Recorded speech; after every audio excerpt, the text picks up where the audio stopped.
Episode 3 is here, you guys. This is our final one in this series. I am just like over the moon with my conversation with Melody McCloskey, the founder of Style Seat. It's starting in 3, 2, 1. Go get it. So do you have a daily ritual or practice or affirmation or mantra that kind of fuels you into this life every day? This is going to sound crazy. So every day... Nothing's crazy here. I wake up, I have coffee, and I go walk in my yard. Mm-hmm. And I spend time... This is such the gift of Atlanta.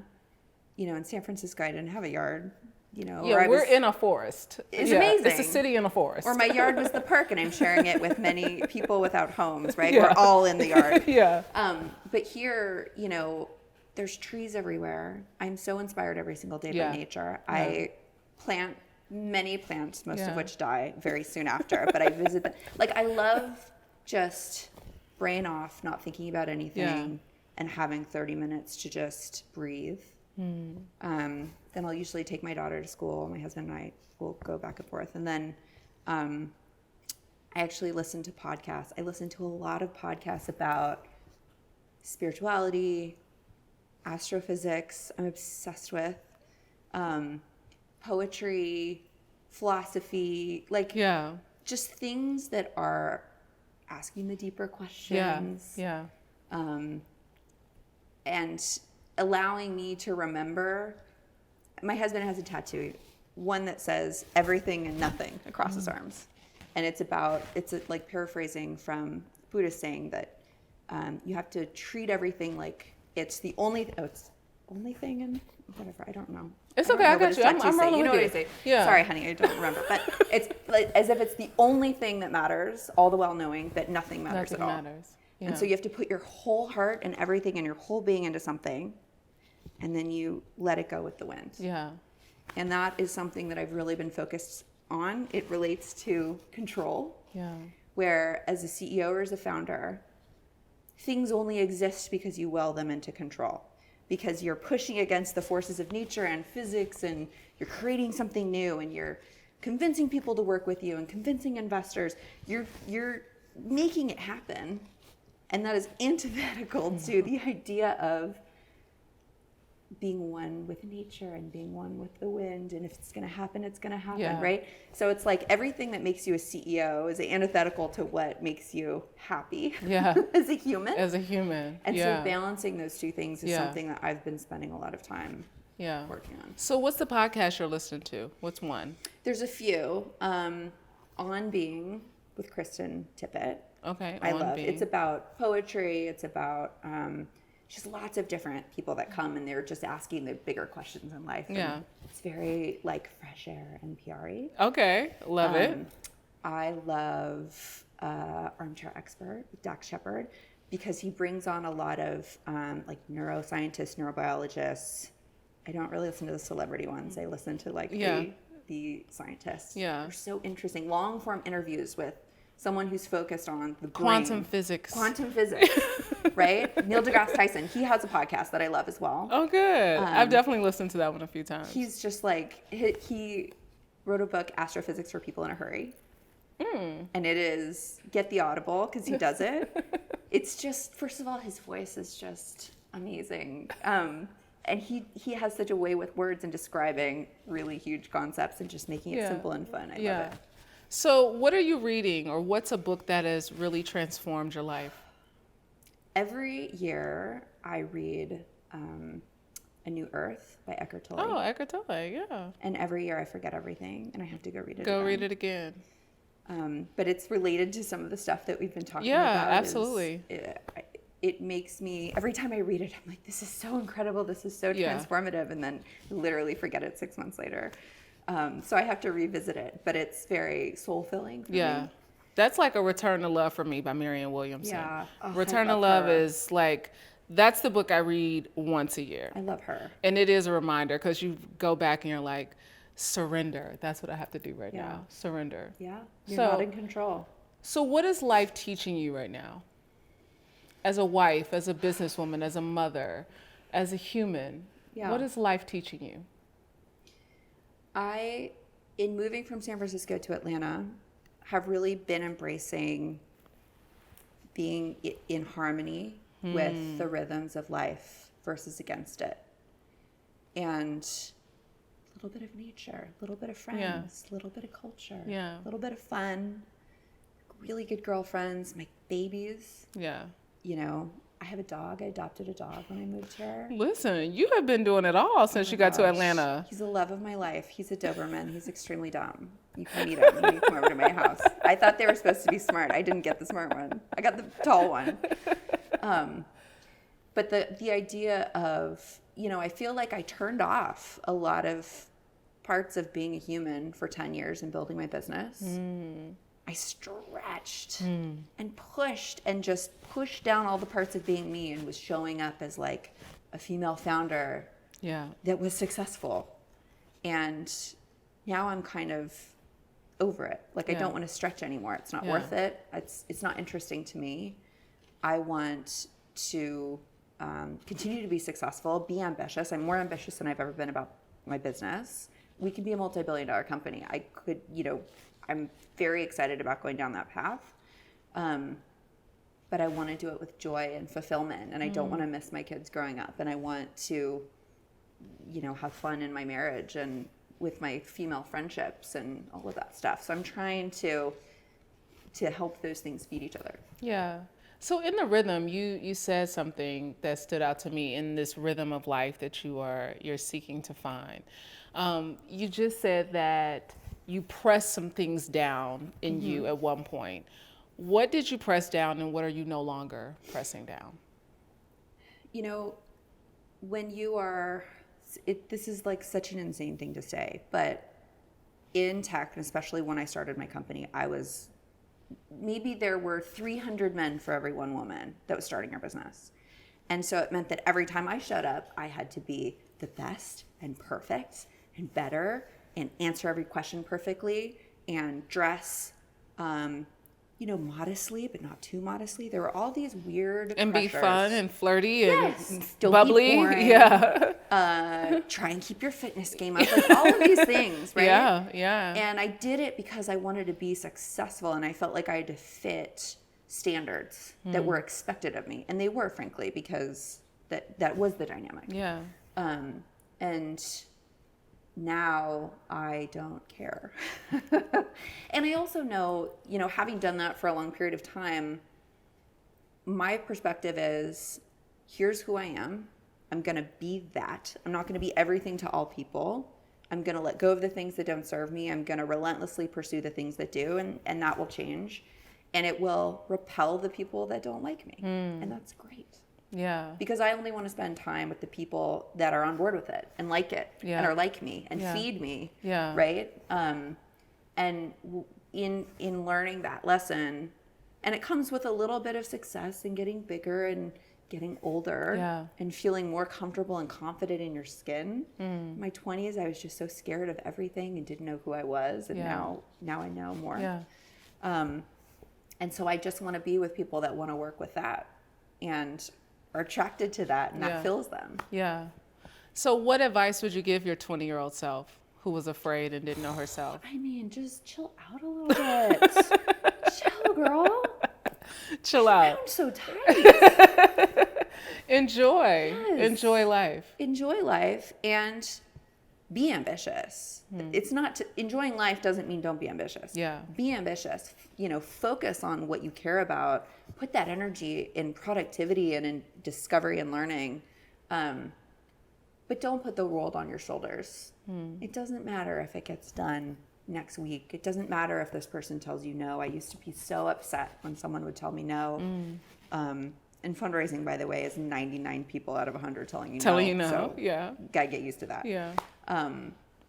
But just chill, because it is a journey. It is not a sprint. It's not going to be done in a year or two. And that's wonderful. And you're going to learn. And that's actually way more interesting than any other benefits that come. Yeah, way more interesting. Yeah. So you are attracted to big ideas, and those are the people that excite you. What big idea are you excited about in this season of your life? I mean, oh my gosh, a million things are flooding my brain right now. I think AI is so interesting and so scary. It is. I love it. I use it. So Equal parts interesting and scary, very thrilling, scary, and absolutely apocalyptic. Which is okay. All the things that intrigue us more. Yeah, Listen. I guess we're on this ride. Yeah, Yeah. So I'm absolutely all about that, and doing tons of research and reading and thinking about that. Yeah. What's really fun in being in Atlanta is I feel like I'm in the real world versus in a tech bubble. And so a lot of different ideas for companies have come while I've been here. Yeah. And I'm talking to a lot of founders because I do early stage investing. And just the like wavelength that people are on here is so different than where I come from. And so it's nice to have experience in both. I feel like it's like expanding my universe. That's fun. As an angel investor, for those people who are always looking for people to invest in their product or company, what is on the horizon? What are you looking at? What's exciting you about investing in a company? I definitely look for interesting founders, defensible products that are highly differentiated, interesting markets. I love investing in women because I find that there's a lot of money going into male-led companies, but women have really interesting and unique ideas often that are overlooked or underfunded. And I see that as a huge opportunity financially and also to support them. So it can be in absolutely anything. And I look for someone who is incredibly passionate and knowledgeable about not just the thing that they're working on, but exactly how they're going to get there. Because someone told me really early on, as a woman, you need to know your numbers 3 times better than a man. You need to know every single number on your P&L and why. And when they say, why is your revenue moving at this rate in this year and this rate in this year, and tell me more about how that relates to this other whatever, you need to know that. And so you need to sit and study it and think about it, talk about it. So I want someone to know the business mechanics like that, because if you're thinking about it from that perspective, you're anticipating, you're thinking, you're not surprised by stuff. And I think that's really critical in being able to run a successful company. Okay. So what excites you about Atlanta? And moving to Atlanta, a place where you didn't think you were going to be. That is got your brain moving and grooving. What excites you about Atlanta? What makes Atlanta special? I love the people. I love the culture of Atlanta. It is its own culture. Its own thing. It's its own thing. It's not LA. It's not New York. It's not. It's its own place. Nashville. It's not, Austin. It is its own thing. It's very much Wakanda. Totally. And it the energy of going out is fun. People are doing so many different things. Have you gotten your taste of hookah and lemon pepper wings since you've been in Atlanta? I have not. What's your favorite hookah place? I won't say it on camera. Okay. We'll talk All right, we'll talk later. We would never. I need this. I also need, I have a list of restaurants. I need you to add to that We'll list. talk about it, okay. For sure. But I find I can go out to a place, sit down, and someone I know will walk in. And you're like, what? And they'll come in with a bunch of other people, and you just meet people and their friends, and you know they know someone that you know in LA. It's such a vibe, and people are doing interesting things in so many different industries here.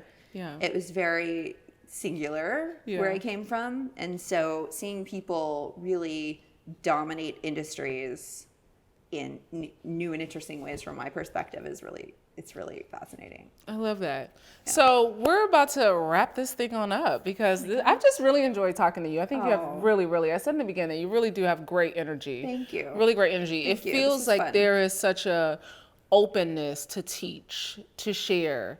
And I think that that's so important for a woman who sits in your seat, to be able to be that open vessel, to kind of be able to share for those people who are coming behind. Well, I love your curiosity, and I love that you go so deep and really help to draw out, the essential, really essential from people. It's a really good because you talent. know I'm always looking for the deeper meaning. So even when you talked about the podcast that you listen to, I'm always looking for.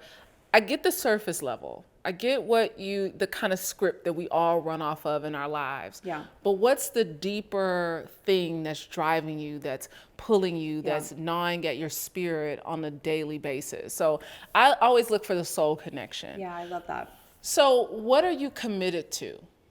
What are you committed to in this season of your life? What are you committed to? I am committed to reflecting on who I was when I started my company and what that journey was, and what I want in the future. Understanding who I was, why I did what I did, or what I did or didn't do for myself, for who I was as a person, and also thinking about where I want to be in 10 years and making sure that I see that thread and that where I'm going is intentional. So like I did this exercise with my husband. I went on a retreat with some friends and we did this, and then I came back and I'm like, you have to do this with me. It's like, okay, fine. Where I'm like, we're gonna view where we're gonna be in 10 years, and we're gonna describe in great detail. We're gonna write out like 3-4 pages. Where are we professionally? Where are we with our kids and our family? And where are we personally? And that means religion. That means, who are our children? What are they doing specifically? As many details as possible. And then we're going to read it to each other. And it's fun because you find yourself, I want to start a venture capitalist firm, or, I'm making it up. Yeah. But I found myself like writing ideas that I didn't realize I wanted, and loving it and falling in love with it. Yeah. And then saying, all right, well, if that's the 10-year plan, what are we going to do? Yeah. How is it listening to your husband's list of things? I liked it because it's nice to hear where his ambitions are and what direction he wants. It wasn't necessarily what I was thinking or what I would have guessed that he would have written. Yeah. And so that's where you have those fun conversations of, oh, thank you. Yeah. Like, tell me more It about surprises that. you. Yeah. And you get to learn something new about a person that you spend every day with. Or like, oh, that's a good idea. I'm going to write that down. Yeah. Add that to my list. Yeah, exactly. Okay. So one word that you're living by in this season. One word. Gosh, one word. Just one. Authenticity. Yeah. Showing up as your true self. Not forcing it. Showing up, even though, I was driving on the way here and I'm like, I could have pressed my pants before I got here. I'm just going to show up as I am. Yeah. Here we are. And here we are. Here we are. So I have enjoyed our conversation. Thank you so much for joining. You guys, if you are not following Melody, that's it. She is the only person who got her one name, okay, on Instagram, okay? So make sure you are following Melody on all social platforms.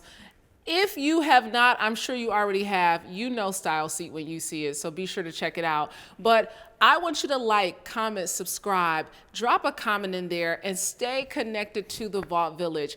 We're authentic over here. We're going deeper. And so we encourage you to do the same. Until next time, eat well, give a damn, move your body every single day. Peace. Well, that concludes my interview with Melody McCloskey. I hope you enjoyed it as much as I did. What a refreshing conversation. Look, don't forget to like, comment, share, subscribe, but most of all, join our Vault Village. We want to empower you so you go to the next level. Until next time, y'all. Peace.